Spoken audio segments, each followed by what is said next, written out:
तर मराठा आंदोलक आरक्षणासाठी आक्रमक झाले आहेत। सीएसएमटी स्थानकाबाहेर आंदोलकांची गर्दी झाली आहे। आंदोलकांनी रस्ता अडवायचाही प्रयत्न केल्याचं पाहायला मिळत आहे। पोस्टर झळकावलाय आणि आरक्षणाची मागणी केलेली आहे।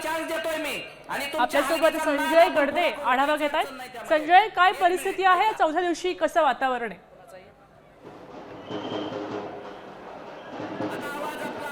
नक्कीच आठवड्याचा पहिला दिवस आहे। मुंबईतील चाकरमानी गणपतीच्या 5व्या दिवसाच्या विसर्जनानंतर पुन्हा एकदा कामासाठी निघालेला आहे।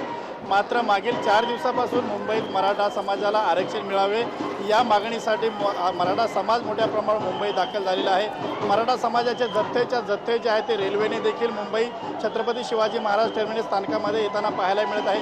सोबतच या ठिकाणी मागील 4 दिवसापासून मुक्कामी असलेले जे मराठा समाजाचे जे काही नेते आहेत, कार्यकर्ते आहेत, ते देखील या स्थानकामध्ये मोठ्या प्रमाणात गर्दी करून त्या ठिकाणी बसलेले आहेत। आपण अद्यापही 10 वाजून गेलेले आहेत। पाहिलं तर अद्यापही या ठिकाणी काही मराठा समाजाचे कार्यकर्ते झोपलेले देखील पाहायला मिळतात। रेल्वे पोलिसांकडून जे आहे ते या ठिकाणी मेगाफोनच्या माध्यमातून या आंदोलकांना सांगण्यात येत आहे, या ठिकाणी गर्दी करू नका, विनाकारण थांबू नका। मात्र मोठ्या प्रमाणावर या ठिकाणी मराठा समाज आंदोलक करता या ठिकाणी उभा आहे आणि मुंबई उपनगरीय शहरामधून जसं बदलापूर, ठाणे, कल्याण, डोंबिवली किंवा इकडे गोरेगाव असेल या परिसरामधून या ठिकाणी येणाऱ्या ज्या उपनगरीय रेल्वे आहेत, या रेल्वेमधून देखील दररोज लाखो प्रवासी प्रवास करत असतात।